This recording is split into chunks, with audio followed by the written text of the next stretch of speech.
ವೀಕ್ಷಕರೇ ನಮಸ್ಕಾರ. ಕರಾವಳಿ ಕರ್ನಾಟಕದ ಹೆಮ್ಮೆ ದೈಜಬಲ್ 24x7 ಪ್ರಸ್ತುತಪಡಿಸುವ ಇಂಡಿಯನ್ ಮೆಡಿಕಲ್ ಅಸೋಸಿಯೇಷನ್ ಉಡುಪಿ ಕರಾವಳಿ ವಿಭಾಗದ ಸಾರಥ್ಯದಲ್ಲಿ ಗಿರಿಜಾ ಸರ್ಜಿಕಲ್ಸ್ ಇವರ ಪ್ರಾಯೋಜಕತ್ವದಲ್ಲಿ ನಡೀತಾ ಇರುವಂತಹ ಕಾರ್ಯಕ್ರಮ ವೈದ್ಯ ಸಿಂಧು ಕಾರ್ಯಕ್ರಮಕ್ಕೆ ಆತ್ಮೀಯವಾದ ಸ್ವಾಗತ. ನಾವು ಮನುಷ್ಯರಾಗಿ ಹುಟ್ಟಿದ ಮೇಲೆ ಅದರಲ್ಲೂ ಕೂಡ ಮಹಿಳೆಯರಾಗಿ ಹುಟ್ಟಿದ ಮೇಲೆ ನಮಗೆ ಒಂದು ಪ್ರಕೃತಿ ದತ್ತವಾಗಿ ಪ್ರಕೃತಿ ಸಹಜವಾಗಿ ಬರುವ ವರ ಅಂತಾನೆ ಹೇಳ್ಬೋದು, ಅದು ಋತುಚಕ್ರ. ಸೊ ಋತುಚಕ್ರದ ಸಮಯದಲ್ಲಿ ಆ ಒಂದು ಸಂದರ್ಭದಲ್ಲಿ ಆರೋಗ್ಯವನ್ನ ನಾವು ಕಾಪಾಡಿಕೊಳ್ಳದಿದ್ರೆ, ನೈರ್ಮಲ್ಯವನ್ನ ಕಾಪಾಡಿಕೊಳ್ಳದಿದ್ರೆ ನಾವು ಆರೋಗ್ಯದಲ್ಲಿ ಏರುಪೇರನ್ನ ಕಾಣಬಹುದು.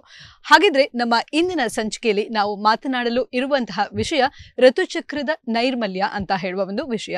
ಇದರ ಬಗ್ಗೆ ಮಾತಾಡ್ಲಿಕ್ಕಿದ್ದಾರೆ ನಮ್ಮೊಂದಿಗೆ ಡಾಕ್ಟರ್ ರಾಜಲಕ್ಷ್ಮಿ ಅವರು, ಹೆರಿಗೆ ಮತ್ತು ಸ್ತ್ರೀ ಆರೋಗ್ಯ ತಜ್ಞೆ ಇವರು.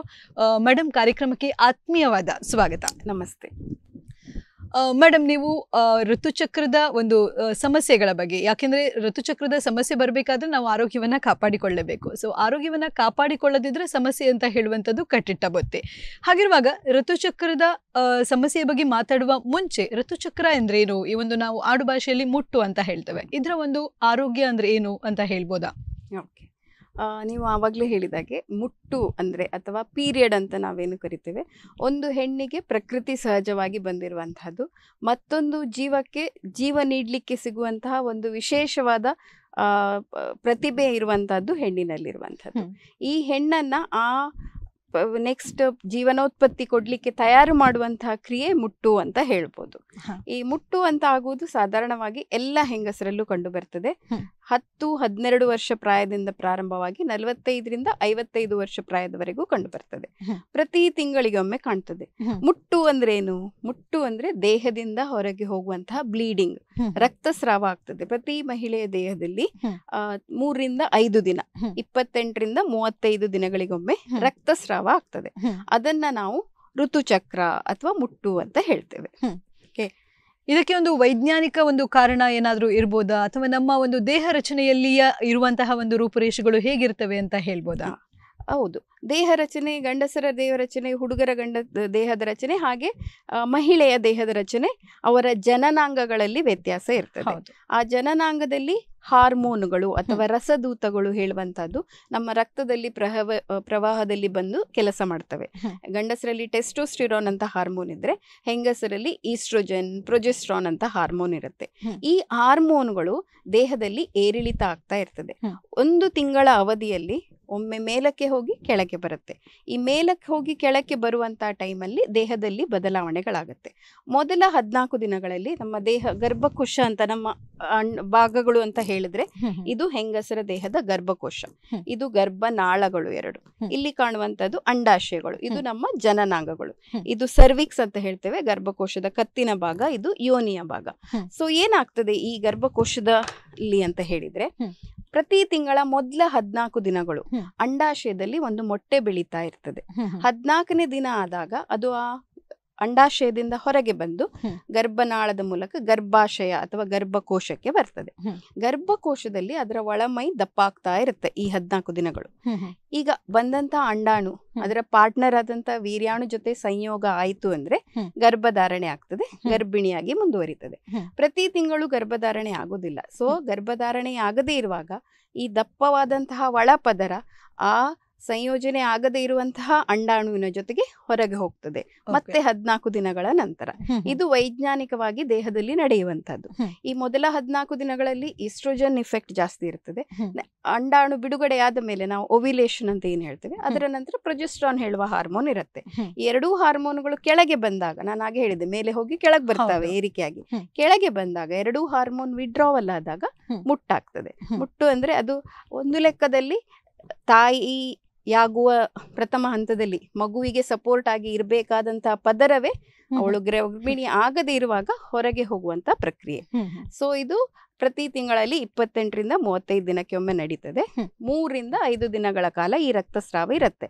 ಪ್ರತಿಯೊಬ್ಬಳು ಮಹಿಳೆ 1 ತಿಂಗಳಲ್ಲಿ ಸಾಧಾರಣ 50-80 ಮಿಲಿ ಲೀಟರ್ಗಳಷ್ಟು ರಕ್ತವನ್ನ ಕಳೆದುಕೊಳ್ತಾಳೆ. ಸೊ ಇದು ವೈಜ್ಞಾನಿಕವಾಗಿ ಮುಟ್ಟಿನ ತಳಹದಿ ಈ ತರ ಇದೆ ಅಂತ ಹೇಳ್ಬೋದು. ಹಾಗೆ ಡಾಕ್ಟರ್, ನಮ್ಗೆ ಮುಟ್ಟು ಅಂತ ಹೇಳುವಂತದ್ದು ಗೊತ್ತಿರ್ತದೆ. ಈ ಚಿಕ್ಕ ಮಕ್ಕಳಿಗೆ ನಾವು ಅವರಿಗೆ ಎಜುಕೇಟ್ ಮಾಡಬೇಕಾದ್ರೆ ಕೂಡ ನಾವು ಈ ಒಂದು ವಿಷಯವನ್ನ ಅವರಿಗೆ ಮುಟ್ಟಿಸ್ತೇವೆ. ಹಾಗಿರುವಾಗ ಈ ಒಂದು ಮುಟ್ಟಿನ ಲಕ್ಷಣಗಳು ಯಾವುದು ಅಂತ ಹೇಳ್ಬೋದಾ? ಓಕೆ, ನಾನು ನಿಮ್ಗೆ ಯಾವಾಗಲೇ ಹೇಳಿದೆ, ಮುಟ್ಟು ಸಾಧಾರಣವಾಗಿ 10 ರಿಂದ 12 ವರ್ಷ 14 ವರ್ಷ ಪ್ರಾಯದಲ್ಲಿ ಆಗ್ತದೆ. ದಿನ ಬೆಳಗಾದ್ರೆ ಆಗುವ ಪ್ರಕ್ರಿಯೆ ಅಲ್ಲ, ಇದು ಒಂದು 2-3 ವರ್ಷದ ಒಳಗೆ ನಡೆಯುವಂತ ಪ್ರಕ್ರಿಯೆ. ಇತ್ತೀಚಿನ ದಿನಗಳಲ್ಲಿ ನಮ್ಮ ಬದಲಾದ ಜೀವನ ಶೈಲಿ ಆಗಿರ್ಬೋದು, ನಮ್ಮ ಆಹಾರ ಪದ್ಧತಿಗಳಾಗಿರ್ಬೋದು, ನಮ್ಮ ಚಟುವಟಿಕೆ ಕಡಿಮೆ ಆಗಿರ್ಬೋದು, ಅದರಿಂದ ಈವನ್ ಸಣ್ಣ ಪ್ರಾಯದ ಹೆಣ್ಣು ಮಕ್ಕಳೇ 8-9 ವರ್ಷ ಪ್ರಾಯದ ಹೆಣ್ಣು ಮಕ್ಕಳೇ ಮೈ ನೆರೆಯುವುದು ಅಥವಾ ಮುಟ್ಟಾಗ್ಲಿಕ್ಕೆ ಸ್ಟಾರ್ಟ್ ಆಗ್ತಾರೆ. ಸೊ ಆವಾಗ್ಲೇ ನಾವು ಅವರನ್ನ ಪ್ರಿಪೇರ್ ಮಾಡ್ಬೇಕಾಗತ್ತೆ, ಹೀಗೀಗೆ ಆಗತ್ತೆ ಅಂತ ಹೇಳಿ. ದೇಹದಲ್ಲಿ ಬದಲಾವಣೆಗಳಾಗತ್ತೆ, ಅವರಲ್ಲಿ ಸೆಕೆಂಡರಿ ಸೆಕ್ಷುವಲ್ ಕ್ಯಾರೆಕ್ಟರ್ಸ್ ಅಂತ ಹೇಳ್ತೇವೆ ನಾವು. ಕೂದಲು ಬೆಳವಣಿಗೆ ಆಗಿರ್ಬೋದು, ಕಂಕುಳಲ್ಲಿ ಅಥವಾ ಪ್ರೈವೇಟ್ ಪಾರ್ಟ್ಗಳಲ್ಲಿ ಕೂದಲು ಬೆಳವಣಿಗೆ, ಸ್ತನದ ಬೆಳವಣಿಗೆ, ಇದೆಲ್ಲ ಆಗಿ ಅದು ಕೊನೆಗಾಣುವುದು ಮುಟ್ಟಿನಲ್ಲಿ. ಸೊ ಇವಾಗ ನಾವೆಲ್ಲ ಸ್ಕೂಲ್ಗಳಿಗೆ ಹೋಗಿ ಕೂಡ ಅವರಿಗೆ ಇದರ ಬಗ್ಗೆ ಹೇಳ್ತೇವೆ. ಇದು ಒಂದು ಸ್ವಾಭಾವಿಕ ಪ್ರಕ್ರಿಯೆ, ಹೆದರುವಂಥದ್ದಲ್ಲ, ಎಲ್ಲೋ ಗಾಯ ಆಗಿ ಬ್ಲೀಡಿಂಗ್ ಆಗುವಂಥದ್ದಲ್ಲ ಅಥವಾ ಗಲೀಜಲ್ಲ ಅಂತ. ಈಗಿನ ಮಕ್ಕಳಿಗೆ ನಾವು ಅದನ್ನ ತುಂಬಾ ಹೇಳ್ಬೇಕಾಗತ್ತೆ. ಅವರಿಗೆ ಏನೋ ಗಾಯ ಆಯ್ತೇನೋ, ಯಾಕೆಂದ್ರೆ ಅದರೊಟ್ಟಿಗೆ ನೋವಿರುತ್ತೆ, ಸೊ ಗಾಯ ಆಗಿ ಬ್ಲೀಡಿಂಗ್ ಆಯ್ತೇನೋ ಅಂತ ಅನಿಸುತ್ತೆ. ಸೊ ಅವರಿಗೆ ನಾವು ಹೇಗೆ ಅವರನ್ನ ಪ್ರಿಪೇರ್ ಮಾಡ್ಬೇಕು ಅಂದ್ರೆ, ತಿಂಗಳಿಗೆ ಒಮ್ಮೆ ಈ ತರ ಆಗತ್ತೆ, ಅದ್ರ ಜೊತೆಗೆ ಕಿಬ್ಬೊಟ್ಟೆ ನೋವಿರುತ್ತೆ, ಕೆಳ ಹೊಟ್ಟೆ ನೋವು, ಅದು ಮುಟ್ಟು ಪ್ರಾರಂಭ ಆಗುವ ಮುಂಚೆಯೂ ಬರ್ಬೋದು. ಮುಟ್ಟು ಪ್ರಾರಂಭ ಆಗಿ ಬ್ಲೀಡಿಂಗ್ ಸರಿಯಾಗಿ ಹೋಗ್ಲಿಕ್ಕೆ ಸ್ಟಾರ್ಟ್ ಆದ್ಮೇಲೆ 1 ದಿನದ ಮಟ್ಟಿಗಿರುತ್ತೆ, ಆಮೇಲೆ ಕಡಿಮೆ ಆಗುತ್ತೆ. ಕೈ ಕಾಲುಗಳಲ್ಲಿ ಸೆಳೆತ ಇರ್ಬೋದು, ಬೆನ್ನು ನೋವು ಇರ್ಬೋದು, ಹಾಗೆ ಸುಸ್ತು, ಆಯಾಸ ಈ ತರ ಇರ್ಬೋದು. ಸೊ ಅವರಿಗೆ ಇದು ಸ್ವಾಭಾವಿಕ ಪ್ರಕ್ರಿಯೆ, ಗಾಬರಿ ಆಗುವುದಲ್ಲ ಅಂತ ಒಂದು ಹೇಳ್ಬೇಕು. ಅವರು ತಮ್ಮ ಆಹಾರ ಪದ್ಧತಿಯನ್ನ ಸರಿಪಡಿಸಿಕೊಳ್ಳುವ ಹಾಗೆ, ಚಟುವಟಿಕೆಯಲ್ಲಿ ಇರುವ ಹಾಗೆ, ದಿನ ವ್ಯಾಯಾಮ ಮಾಡುವ ಹಾಗೆ ನಾವು ಅವರಿಗೆ ಪ್ರೇರೇಪಣೆ ಕೊಡಬೇಕು ಸಣ್ಣ ಮಕ್ಕಳಿಗೆ. ಹಾಗಿರುವಾಗ ಇದರ ಲಕ್ಷಣಗಳ ಬಗ್ಗೆ ನಾವು ಹೆಚ್ಚಿನ ಒಂದು ಗಮನವನ್ನ ಹರಿಸಿದ್ರೆ ಯಾವ ರೀತಿಯ ಲಕ್ಷಣಗಳು ಸಾಮಾನ್ಯವಾಗಿ ಇರ್ತದೆ ಅಂತ ಹೇಳ್ಬೋದಾ? ಮುಟ್ಟು ಬಂದ ಕೂಡ್ಲೆ, ಮೈ ನೆರೆದ ಕೂಡ್ಲೆ, ಅಥವಾ ಒಂದು ಹುಡುಗಿ ಪ್ರಬುದ್ಧಿ ಆದ ಕೂಡ್ಲೆ ತಿಂಗಳು ಮುಟ್ಟು ಬರೋದಿಲ್ಲ. ನಾನು ಆಗ ಹೇಳಿದ 28 ರಿಂದ 35 ದಿನಕ್ಕೆ ಆಗುದಿಲ್ಲ. ಒಂದು 2 ವರ್ಷದವರೆಗೆ ಅದು ಅನಿಯಮಿತ ಇರ್ತದೆ. ಯಾಕೆಂತ ಹೇಳಿದ್ರೆ ಆ ಅಂಡಾಣು ಬಿಡುಗಡೆ ರೆಗ್ಯುಲರ್ ಆಗಿ ಆಗುದಿಲ್ಲ. ಸೊ ಚಿಕ್ಕ ಮಕ್ಕಳಲ್ಲಿ ಇರೆಗ್ಯುಲರ್ ಸೈಕಲ್ಸ್ ಇರುತ್ತೆ, almost up to 14 to 16 years. 8-9 ವರ್ಷದಲ್ಲಿ ಮೈ ನೆರೆದ್ರು ಹಾಗಿರುತ್ತೆ. ಜೊತೆಗೆ ಕಿಬ್ಬೊಟ್ಟೆ ನೋವು ಬರ್ತದೆ, ಕೆಳಗಡೆ ಹೊಟ್ಟೆ ನೋವು, ಒಂಥರ ಕಿವಿಚಿದಂತ ನೋವು ಬರ್ತದೆ, ಬೆನ್ನು ನೋವು ಬರುತ್ತೆ. ಇನ್ನು ಕೆಲವರಿಗೆ ಆಹಾರ ತಿಂದ ಕೂಡಲೇ ವಾಂತಿ ಆಗುವಂತದ್ದು, ಅದು ಯೂಶುವಲಿ ಅವರ ಮಾನಸಿಕ ಸ್ಟ್ರೆಸ್ ನಿಂದಾಗಿರುತ್ತೆ. ಅವ್ರಿಗೆ ಮನಸ್ಸಲ್ಲಿ ಏನೋ ಒತ್ತಡ ಇರುತ್ತೆ, ಅಯ್ಯೋ ಹೀಗೆ ಬ್ಲೀಡಿಂಗ್ ಆಗ್ತಾ ಇದೆ, ನಾನ್ ಶಾಲೆಗೆ ಹೋಗೋದು, ಕಲೆ ಆದ್ರೆ ನನ್ ಬಟ್ಟೆ ಏನೋ ಗಾಬರಿ ಇರುತ್ತೆ. ಆ ಗಾಬರಿ ಎಲ್ಲ ಒಂದು ಈ ತರ ಸ್ಟ್ರೆಸ್ ಆಗಿ ಅವರಿಗೆ ವಾಂತಿ ಇರ್ಬೋದು. ಕೆಲವರಿಗೆ ಬೇದಿ, ಲೂಸ್ ಮೋಷನ್ ಕೂಡ ಆಗುವಂತದ್ದಿದೆ, ತಲೆ ತಿರುಗಿ ತಲೆ ಬೀಳುವವರು ಇದ್ದಾರೆ. ಇದೆಲ್ಲ ಕೆಲವು ಲಕ್ಷಣಗಳು ಅದರ ಒಟ್ಟಿಗೆ ಬರುವಂತಹದ್ದು. ಓಕೆ ಡಾಕ್ಟರ್, ಹಾಗೆ ಈ ಒಂದು ಋತುಚಕ್ರದ ಆರೋಗ್ಯ ಅಂತ ಹೇಳುವಂಥದ್ದು ಬಹಳಷ್ಟು ಮುಖ್ಯವಾಗಿರ್ತದೆ ಮತ್ತೆ ಬಹಳಷ್ಟು ಪಾತ್ರವನ್ನ ಕೂಡ ವಹಿಸ್ತದೆ. ಯಾಕಂದ್ರೆ ನಾವು ನೈರ್ಮಲ್ಯವನ್ನ ಈ ಒಂದು ಟೈಮಲ್ಲಿ ಕಾಪಾಡಿಕೊಳ್ಳದಿದ್ರೆ ನಾವು ಸಮಸ್ಯೆಯನ್ನು ಎದುರಿಸಲಿಕ್ಕೆ ರೆಡಿ ಆಗಬೇಕು ಅಂತ ಹೇಳ್ಬೋದು. ಹಾಗಿರುವಾಗ ಈ ಒಂದು ಸಂದರ್ಭದಲ್ಲಿ, ಋತುಚಕ್ರದ ಸಂದರ್ಭದಲ್ಲಿ ಕ್ಲೀನ್ಲಿನೆಸ್ ಹೇಳೋದಕ್ಕೆ ನಾವು ಯಾವ ರೀತಿಯ ಒಂದು ಮಹತ್ವವನ್ನ ಕೊಡಬೇಕಾಗ್ತದೆ ಅಂತ ಹೇಳ್ಬೋದಾ? ಓಕೆ, ನೀವು ಆರೋಗ್ಯ ಹೇಳಿದ್ರಿ, ಆರೋಗ್ಯದ ಬಗ್ಗೆ ಫಸ್ಟ್ ಹೇಳ್ತೇನೆ. ಫಸ್ಟ್ ಆಗಿ ಅವರು ಪೌಷ್ಟಿಕ ಆಹಾರ ಸೇವನೆಯನ್ನ ಮಾಡಬೇಕಾಗ್ತದೆ. ಅವರಲ್ಲಿ ಬ್ಲಡ್ ಹೋಗುವ ಕಾರಣ ಅನೀಮಿಯಾ, ರಕ್ತಹೀನತೆ ಆಗುವ ಸಾಧ್ಯತೆ ಇದೆ. ಆದ ಕಾರಣ ರಕ್ತ ಮರುಪೂರಣ ಆಗ್ಬೇಕು, ರಕ್ತ ಸೇರ್ಬೇಕು ಅಂದ್ರೆ ಕಬ್ಬಿಣಯುಕ್ತ ಆಹಾರ, ಹಾಗೆ ಪ್ರೋಟೀನ್ ಅಂಶ ಜಾಸ್ತಿ ಸಿಗ್ಬೇಕಾಗ್ತದೆ, ಕ್ಯಾಲ್ಸಿಯಂ ಜಾಸ್ತಿ ಸೇರ್ಬೇಕಾಗಿರುತ್ತೆ. ಜೊತೆಗೆ ಎಕ್ಸಸೈಸ್ ಅನ್ನು ಮಾಡ್ಬೇಕಾಗತ್ತೆ. ಇನ್ನು ನೀವು ಹೇಳಿದ್ರಿ ಇವಾಗ ಅವರಿಗೆ ನೈರ್ಮಲ್ಯವನ್ನ ಹೇಗೆ ಕಾಪಾಡಿಕೊಳ್ಬೇಕು. ಹಿಂದಿನ ಕಾಲದಲ್ಲಿ ತುಂಬಾ ಏನು ಮಿಥ್ಯಗಳು ಇದ್ವು, ಅಥವಾ ನಾವು ಮಿತ್ಸ್ ಅಂತ ಏನ್ ಹೇಳ್ತೇವೆ. ಅವರು 5 ದಿನ ಒಂದು ಕೋಣೆಯಲ್ಲಿ ಕೂಡಿ ಹಾಕ್ತಿದ್ರು ಅವರನ್ನ, ಕಪ್ಪಗಿನ ಕೋಣೆಯಲ್ಲಿ ಇರ್ಬೇಕಿತ್ತು, ಸ್ನಾನ ಮಾಡಬಾರ್ದಿತ್ತು, ಅಲ್ಲಿ ಮುಟ್ಟಬಾರದು ಇಲ್ಲಿ ಮುಟ್ಟಬಾರದು ಅಂತ. ಈಗ ನಾವು ವೈಜ್ಞಾನಿಕವಾಗಿ ಅದನ್ನ ತಿಳಿದುಕೊಂಡ ಮೇಲೆ ಫಸ್ಟ್ ನಾವು ತಿಳ್ಕೊಳ್ಬೇಕಾಗಿದೆ, ಎಷ್ಟೋ ಜನರ ಮನಸ್ಸಿನಲ್ಲಿರುವುದು ಅದು ಒಂದು ಕೆಟ್ಟ ರಕ್ತ ಅನ್ನೋದು. ಕೆಟ್ಟ ರಕ್ತ ಅಲ್ಲ ಅದು, ಅದೇ ರಕ್ತ ದೇಹದ ಒಳಗೆ ಇದ್ದಿದ್ರೆ, ನೀವು ಪ್ರೆಗ್ನೆಂಟ್ ಆಗಿದ್ರೆ, ಗರ್ಭಿಣಿ ಆಗಿದ್ರೆ ಮಗುವಿಗೆ ಪೋಷಕಾಂಶ ಕೊಡುವಂತಹ ರಕ್ತ. ಸೊ ಆ ಒಂದು ತಪ್ಪು ತಿಳುವಳಿಕೆಯನ್ನ ತಡೆದುಕೊಳ್ಬೇಕು. ಆಮೇಲೆ ಸ್ನಾನ ಮಾಡಬಾರ್ದಂತ ಏನೂ ಇಲ್ಲ, ನೀವು ದಿನಕ್ಕೆ ಚೆನ್ನಾಗಿ 2 ಸಲ ಸ್ನಾನ ಮಾಡ್ಬೋದು, ಏನೂ ತೊಂದರೆ ಇಲ್ಲ. ನಿಮ್ಮ ಬಟ್ಟೆಗಳನ್ನ ಚೆನ್ನಾಗಿ ತೊಳ್ಕೊಳ್ಬೋದು.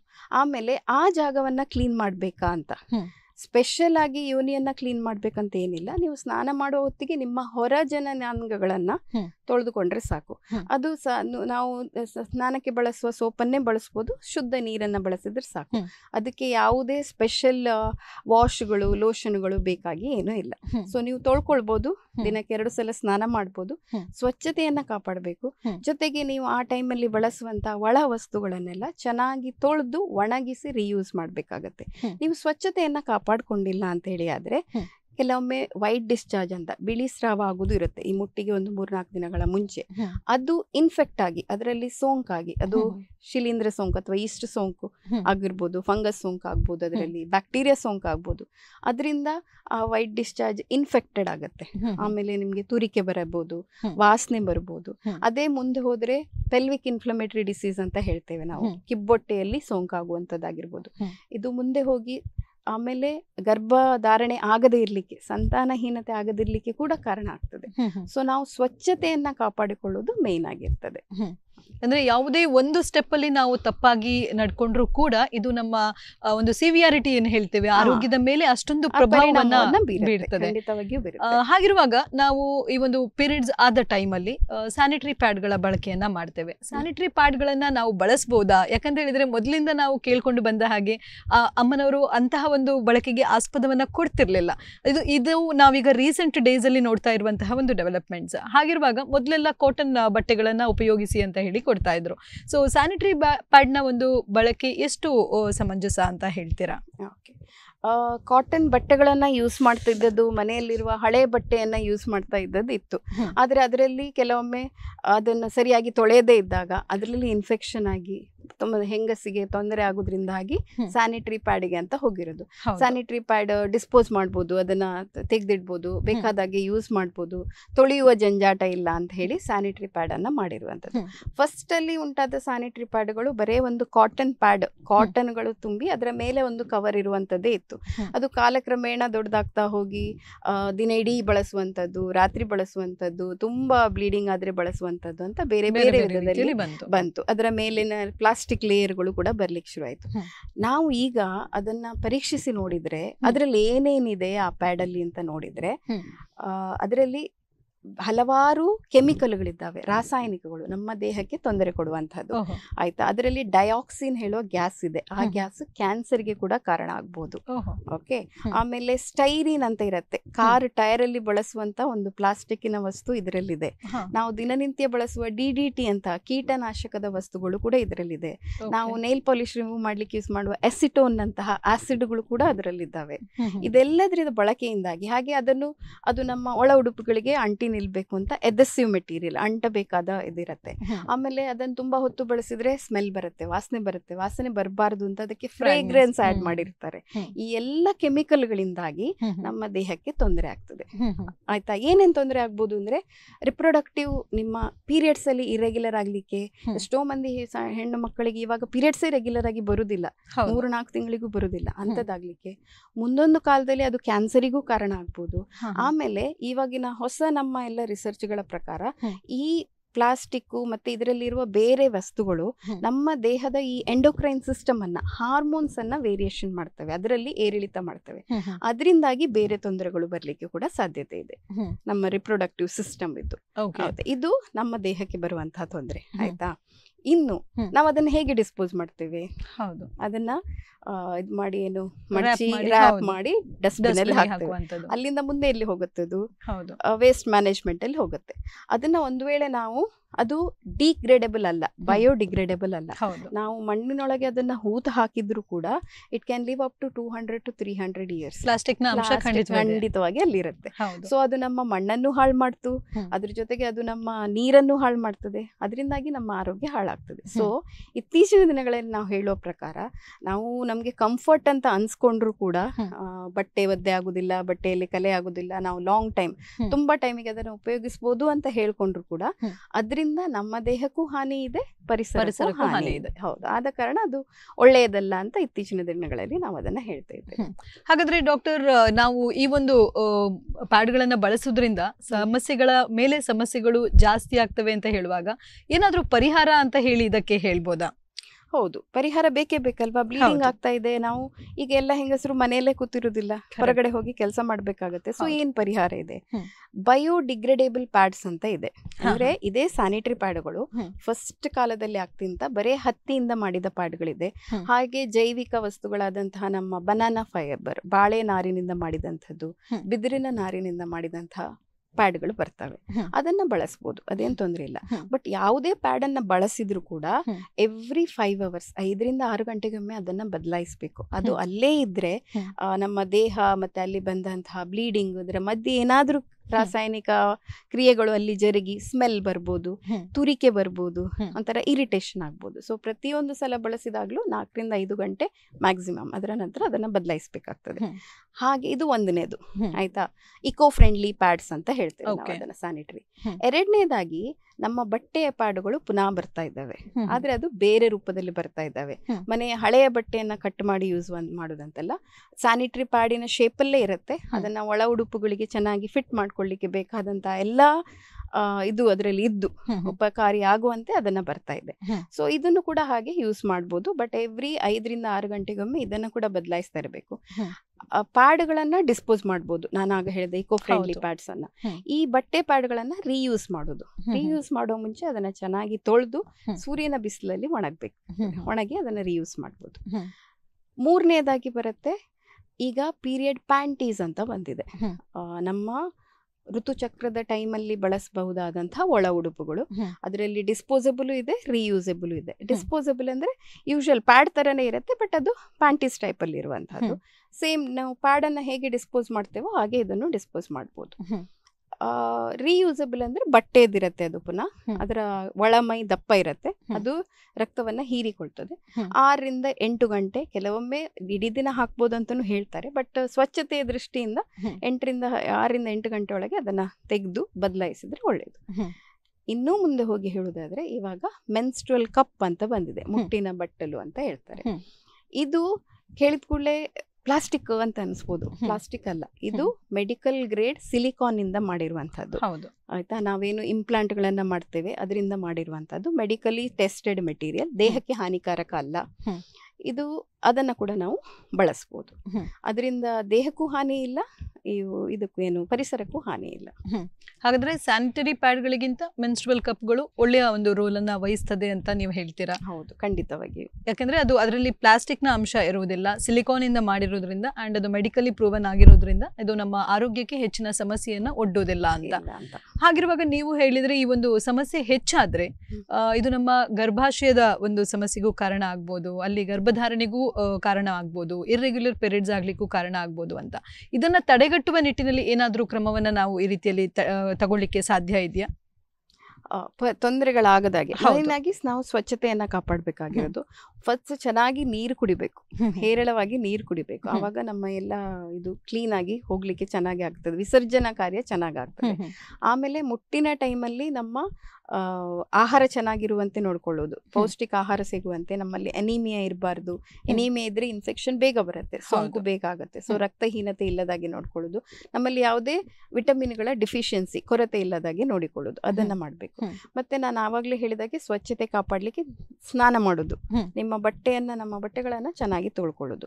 ಈ ಪ್ಯಾಡ್ಗಳನ್ನ ಕೂಡ ಬಳಸುವಾಗ ಜಾಗರೂಕರಾಗಿ ಬಳಸುವುದು, ಅದನ್ನು ಯೂಸ್ ಮಾಡುವ ಮುಂಚೆಯೂ ಕೈ ತೊಳ್ಕೊಳ್ಬೇಕು, ನೀವು ಬದಲಾಯಿಸಿದ ನಂತರವೂ ಕೈ ತೊಳ್ಕೊಳ್ಬೇಕು. ಅದು ಪ್ಯಾಡ್ ಆಗಿರ್ಲಿ ಮೆನ್ಸ್ಟ್ರುವಲ್ ಕಪ್ ಆಗಿರ್ಲಿ, ನಮ್ಮ ಕೈಯ ಹೈಜೀನ್ ತುಂಬಾ ಇಂಪಾರ್ಟೆಂಟ್, ಕೈಯನ್ನ ಚೆನ್ನಾಗಿ ತೊಳೆದಿಟ್ಕೊಳ್ಬೇಕಾಗ್ತದೆ. ಮತ್ತೆ ಪ್ಯಾಡ್ ಹಾಕಿದ ಮೇಲೆ ಪ್ರತಿ 5 ಗಂಟೆಗೊಮ್ಮೆ ಅದನ್ನ ಬದಲಾಯಿಸ್ತಾ ಇರಬೇಕು, ಅದೇ ಪ್ಯಾಡ್ ಅಲ್ಲಿ ಇರುವಂತದ್ದಲ್ಲ. ಹಾಗೆ ಬಟ್ಟೆ ಪ್ಯಾಡ್ ಆದ್ರೂ ಅಷ್ಟೇ, ಬಟ್ಟೆ ಪ್ಯಾಡ್ ಬಳಸುವವರು ಅದರ ನೈರ್ಮಲ್ಯತೆಯನ್ನ ಕೂಡ ಕಾಪಾಡಬೇಕು. ಈಗ ಅದು ನಾವು ಚೆನ್ನಾಗಾಗ್ತದೆ, ದೇಹಕ್ಕೆ ಹಿತಕರವಾಗಿದೆ ಅಂತ ಹೇಳಿ ಅದನ್ನೇ ಬಳಸುವವರು ಅದನ್ನ ಚೆನ್ನಾಗಿ ತೊಳೆದು ಒಣಗಿಸಿ ರೀಯೂಸ್ ಮಾಡಬೇಕು. ಅದು ನಮ್ಮ ಸಮಾಜದಲ್ಲಿ ಸ್ವಲ್ಪ ಕಷ್ಟ ಆಗುತ್ತೆ ಮನೆಗಳಲ್ಲಿ. ನಾನೀಗ ಆಗ್ಲೇ ಹೇಳಿದೆ, ಅದಕ್ಕೆ ಸೂರ್ಯನ ಬೆಳಕು ಸಿಕ್ಕಿ ಒಣಗಬೇಕು ಅಂತ, ಅದು ಕಷ್ಟ ಆಗ್ಬೋದು. ಸೊ ಅದು ಒಣಗಿಸಿ ಅದನ್ನ ರೀಯೂಸ್ ಮಾಡ್ಬೇಕಾಗತ್ತೆ. ಇನ್ ಮೆನ್ಸ್ಟ್ರುವಲ್ ಕಪ್ಪು ಬಳಸುವಾಗ್ಲೂ ಅದು ಒಳ್ಳೇದು ಹೇಳಿದೆ, ಹೌದು, ಆದ್ರೆ ಅದರಲ್ಲೂ ಕೂಡ ನಾವು ಜಾಗರೂಕತೆ ವಹಿಸ್ಬೇಕು.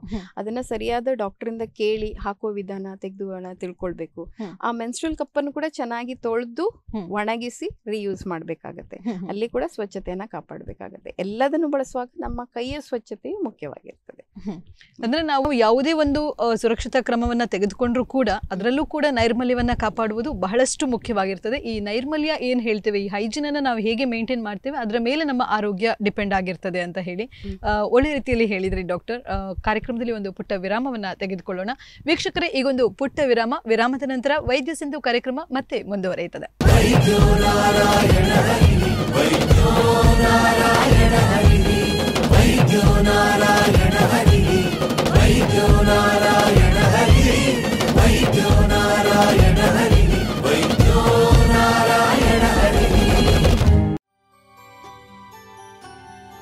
ನಮಗ ಓಲ್ತಿಕು ನಮಗ ಒಂದೇ ಓಲ್ತಿಕು ನಮಗ ಒಂದು ಆ ಶಾಪ್ ಒಪ್ಪಲೆ ಅಲ್ಲಿ ಉಂಟೆ ಅಡೆ ಪೋಡ ಅದೇ ಪೋಡು ನಬ ನ ಓಲ್ತಿಕು ನಮಗ ಒಂದೇ ಹೌದಾ ಒಂದು ಒಂದು ಮುಲ್ಪೊಪ್ಪಲೆ ಮೂಲೆ ಉಂಟು ಅಡೆ ಪೋಡ ಶೇ ಹಂಗ ನಮ್ಮ ನ ನೆತ್ತು ಕೆಲವು ಐಟಮ್ ಪೂರ ತಿಕ್ಕದ ಮಗ ಕೆಲವು ಐಟಮ್ ವಾಶ್ ಆಪಡ್ತಿಕ್ಕು ಮಗ ಒಂದು ಮಾತ ಬೇತೆ ಬೇತೆ ಅಂಗಡಿಗೆ ತೊಂಡರಿ ಅನ್ನಮ್ಮ ಒಂದು ಮಾತ ಒಂಜೇ ಕಡೆ ತಿಕ್ಕೊಂಡಿ ಹೋಲು Girija health care and surgicals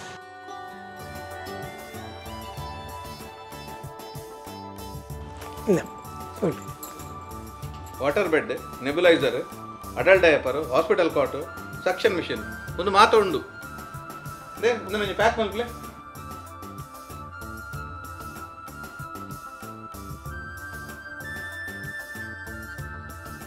Girija health care and surgical ಮಾತಾತಿಕೊಂಡು Girija health care and surgicals Guru Nityanand building Kalpana road near Mitra hospital Udupi ground floor city plaza near PVS circle and Lalitha jewellery next to Durgamba transport office Shedigudde Mangaluru ground floor Atharva complex opposite hotel ಪಾರಿಜಾತ main road Kundapur.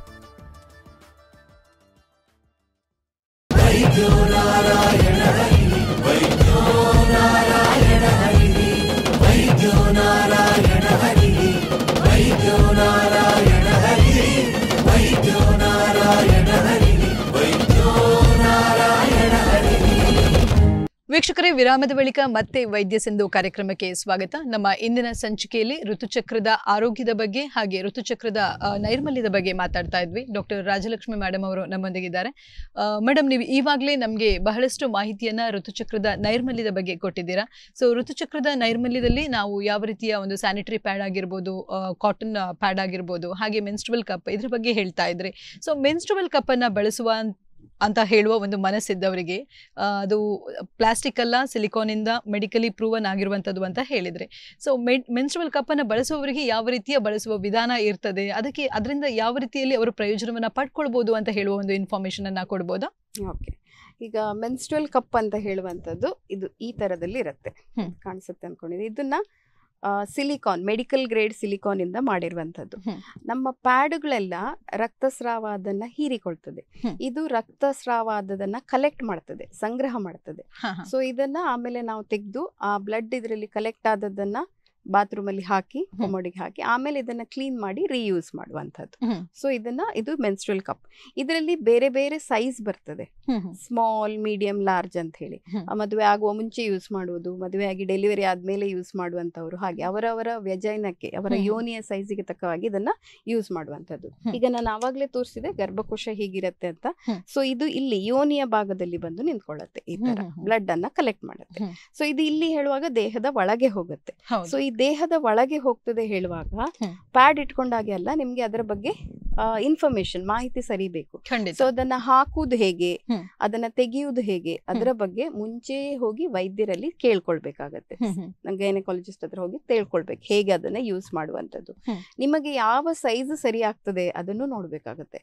ಅದನ್ನ ನಿಮ್ಗೆ ಬೇಕಾದ್ರೆ ವೈದ್ಯರೇ check ಮಾಡಿ ನೋಡಿ ಹೇಳ್ತಾರೆ ಯಾವ size ನೀವು ತಗೊಳ್ಬೇಕು ಅಂತ ಹೇಳಿ, ಆಯ್ತಾ.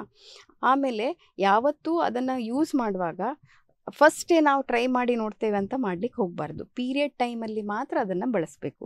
ಮುಟ್ಟಿರುವಾಗ ಅಲ್ಲಿ ಪಸೆ ಇರತ್ತೆ ಯೋನಿಯೊಳಗೆ, ಆವಾಗ ಅದನ್ನ ಬಳಸಿದ್ರೆ ಆವಾಗ ತೊಂದರೆಗಳಾಗುದಿಲ್ಲ. ಸೊ ಆ ಟೈಮಲ್ಲಿ ಮಾತ್ರ ಅದನ್ನ ಯೂಸ್ ಮಾಡ್ಬೇಕಾಗತ್ತೆ. ಸೊ ಅದನ್ನ ಬಳಸಿದ ಮೇಲೆ ಕೂಡ ಹಾಗೆ ಅದನ್ನ 6 ರಿಂದ 8 ಗಂಟೆ, ಕೆಲವೊಮ್ಮೆ ತುಂಬಾ ಬ್ಲೀಡಿಂಗ್ ಇಲ್ಲದ ದಿನ 3ನೇ ದಿನ 4ನೇ ದಿನ 12 ಗಂಟೆವರೆಗೆ ಇಟ್ಟರು ಕೂಡ ತೆಗೆದು ಆಮೇಲೆ ತೊಳೆದು ರೀಯೂಸ್ ಮಾಡ್ಬೋದು ಅದನ್ನ. ಈಗ 5 ದಿನಗಳು ಕಳೆದ ಮೇಲೆ ಅದನ್ನ ಚೆನ್ನಾಗಿ ಬಿಸಿ ನೀರಲ್ಲಿ ತೊಳೆದು, ಅದಕ್ಕೆ ಅಂತ ಒಂದು ಚೀಲ ಬರುತ್ತೆ ಯೂಶಲಿ ಮೆನ್ಸ್ಟ್ರುವಲ್ ಕಪ್ ತಗೊಳ್ಳುವಾಗ, ಅದರೊಳಗೆ ಹಾಕಿ ಇಡಿರ್ಬೋದು. ಮುಂದಿನ ತಿಂಗಳಲ್ಲಿ ಅದನ್ನ ಮರುಬಳಕೆ ಮಾಡ್ಬೋದು.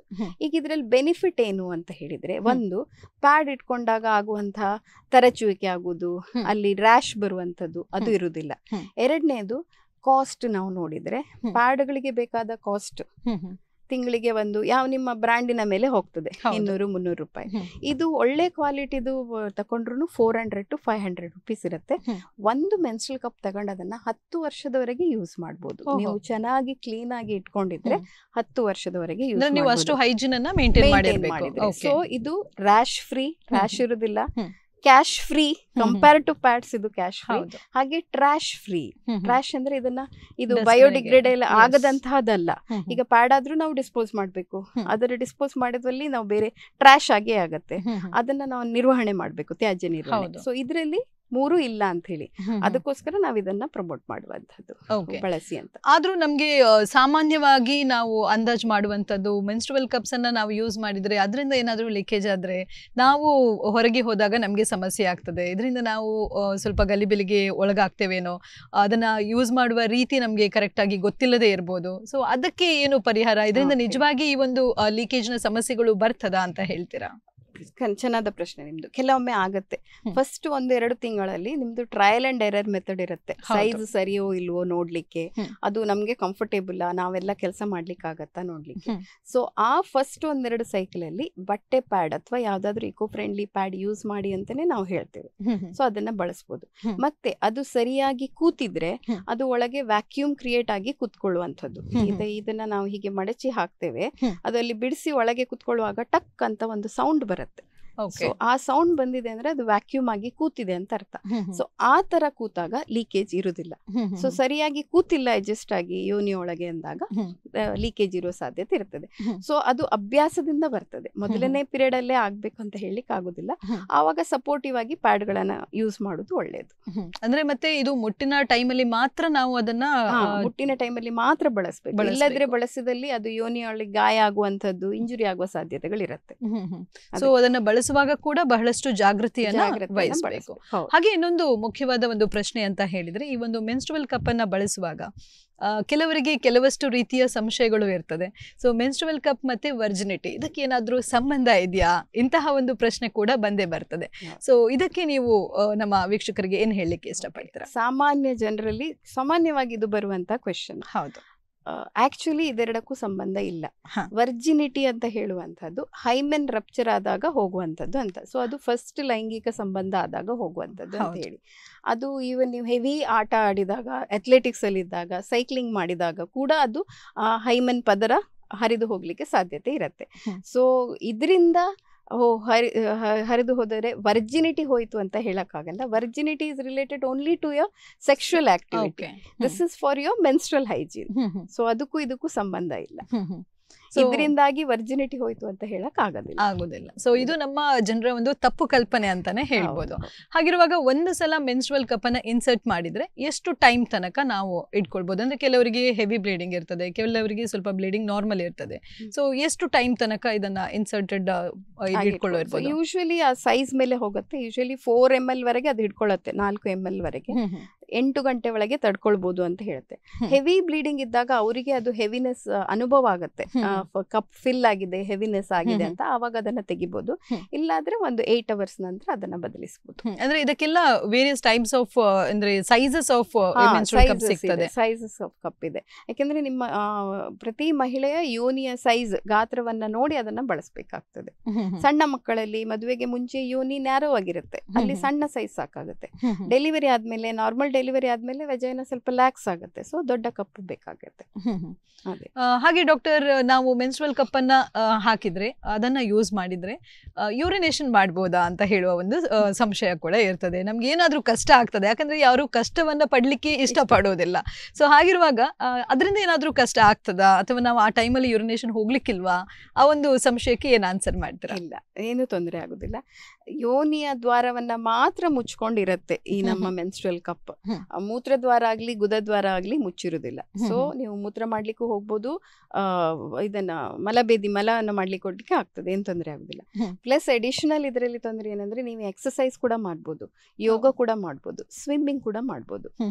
ನೀವು ಪ್ಯಾಡ್ ಎಲ್ಲ ಹಾಕಿ ಸ್ವಿಮ್ಮಿಂಗ್ ಮಾಡೋಕ್ಕಾಗಲ್ಲ, ಇದನ್ನ ಬಳಸಿ ಇವನ್ ಸ್ವಿಮ್ಮಿಂಗ್ ಕೂಡ ಮಾಡ್ಬೋದು. ಅಂದ್ರೆ ಜನರಲಿ ಖಂಡಿತವಾಗಿ ಈ ಸಂಶಯ ಇರುವಂತದ್ದೇ. ಬಿಕಾಸ್ ಏನಾದ್ರೂ ಒಂದು ಎಕ್ಸ್ಟ್ರಾ ಪಾರ್ಟ್ ನಮ್ಮ ಜೀವದೊಳಗೆ ಹೋಯಿತು ಅಂತ ಹೇಳಿದ್ರೆ ಅದೊಂದು ಹೆದರಿಕೆ ಅಂತ ಇರ್ತದೆ, ಭಯವನ್ನ ಕಾಡ್ತಾ ಇರ್ತದೆ.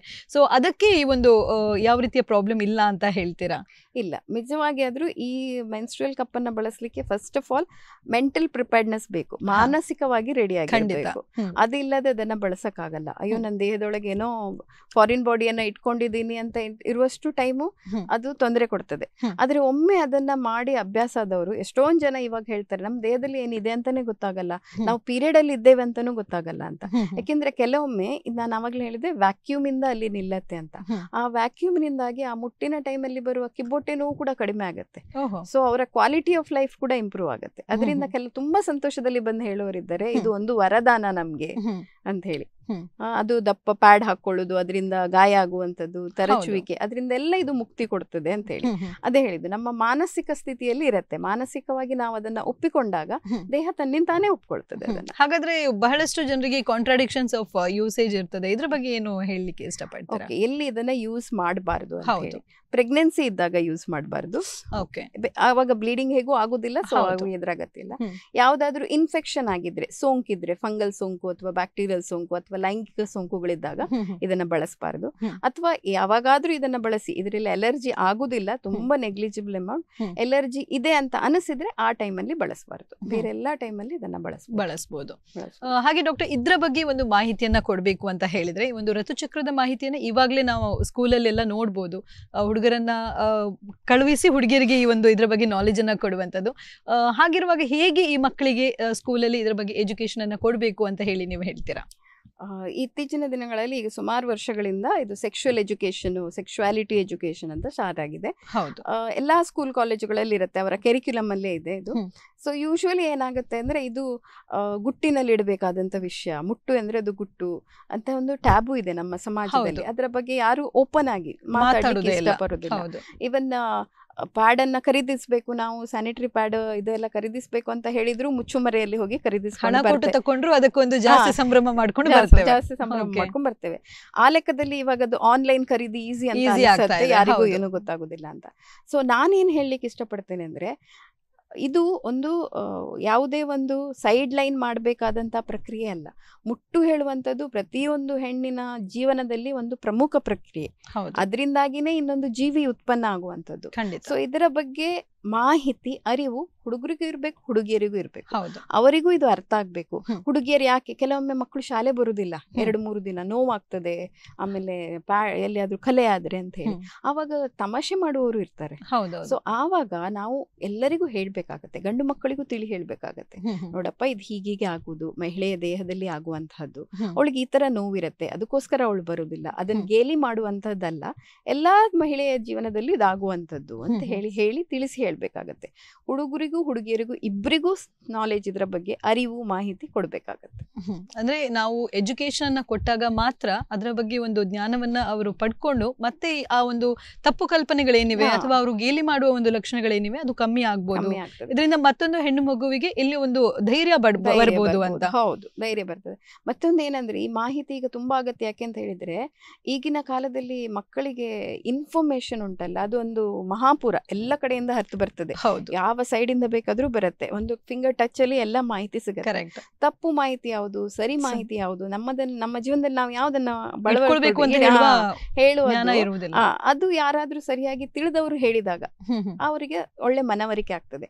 ಆ ಮನವರಿಕೆ ಆದಾಗ ಅವರು ಜಾಗೃತಿ ವಹಿಸ್ತಾರೆ. ಇನ್ನು ಮುಂದೆ ಇನ್ನೊಬ್ರು ಪ್ಯಾಡ್ ತಗೊಳ್ಳುವಾಗ ತಮಾಷೆ ಮಾಡುದಿಲ್ಲ, ಓ ಇವರು ಪೀರಿಯಡ್ ಟೈಮ್ ಅಲ್ಲಿ ಇದ್ದಾರೆ, ಇವಾಗ ಇವರಿಗೆ ಏನಾದ್ರೂ ಹೆಲ್ಪ್ ಮಾಡುವ ಅಂತ ಮನಸ್ಸು ಬರುತ್ತೆ. ಆ ತರದನ್ನ ನಿರ್ಮಾಣ ಮಾಡ್ಬೇಕಾಗುತ್ತೆ. ಹಾಗಿರುವಾಗ ಸ್ಕೂಲ್ ಅಂತ ಹೇಳುವಾಗ ಒಂದು ಶಿಕ್ಷಕರ ಪಾತ್ರ ಆಯ್ತು. ಹಾಗಾದ್ರೆ ಹೆಣ್ಣು ಮಕ್ಕಳಿಗೆ ಇರ್ಬೋದು, ಗಂಡು ಮಕ್ಕಳಿಗೆ ಇರ್ಬೋದು, ಹೆತ್ತವರ ಪಾತ್ರ ಏನಾದ್ರೂ ಇದೆಯಾ ಇದರಲ್ಲಿ ಅಂತ ಹೇಳ್ಬೋದಾ? ಹೆತ್ತವರ ಪಾತ್ರನೂ ಚೆನ್ನಾಗೇ ಇದೆ ಅಮ್ಮ. ಮಕ್ಕಳಿಗೆ ಚೆನ್ನಾಗಿ ಅದರ ಬಗ್ಗೆ ಈಗ ಮುಂಚೆ ಎಲ್ಲ ಏನ್ ಗೊತ್ತಾ, ಮನೆಯಲ್ಲಿ ಯಾರು ಮುಟ್ಟಿನ ಬಗ್ಗೆ ಮಾತಾಡೋದಿಲ್ಲ. ಮುಟ್ಟು ಅಂದ್ರೆ ಅವಳು 4 ದಿನ ದೂರ ಇರ್ತಾಳೆ, ಅಡಿಗೆ ಕೊನೆಗೂ ಬರುದಿಲ್ಲ, ಅವಳಿಗೆ ತಟ್ಟೆ ಪ್ಲೇಟ್ ಬೇರೆ ಎಲ್ಲ ಮಾಡಿ ಇಟ್ಟಿದ್ರು. ಇವಾಗ ಅದೆಲ್ಲ ನಿರ್ಮೂಲನೆ ಆಗಿದೆ. ಸೊ ಒಳ್ಳೆಯ ವಿಷಯ, ಅದು ಸಂತೋಷ ಪಡುವಂತ ವಿಷಯ. ಹಾಗೆಯೇ ಈಗಿನ ಕಾಲದ ಬದಲಾವಣೆ ಏನಾಗ್ತಾ ಇದೆ ಅಂದ್ರೆ ಎಷ್ಟೋ ಜನ ತಂದೆಯಂದಿರು ಮಗಳ ಆರೋಗ್ಯದ ಬಗ್ಗೆ ಕಾಳಜಿ ವಹಿಸ್ತಾ ಇದ್ದಾರೆ. ಅವರಾಗಿಯೇ ಮಕ್ಕಳಲ್ಲಿ ಅವಳಿಗೆ ಹೊಟ್ಟೆ ನೋವಿದ್ದಾಗ ಅಥವಾ ಮಗಳು ತಲೆ ತಿರುಗಿ ಬಿದ್ಲು ಹೇಳುವಾಗ, ಸರಿಯಾಗಿ ಪೀರಿಯಡ್ ಇಲ್ಲದೆ ಇದ್ದಾಗ ಅವರಾಗಿ ಕರೆದುಕೊಂಡು ಬರ್ತಾರೆ. ಇದು ಯಾವಾಗ it is a welcome change. ಈ ತರವಾಗಿದೆ.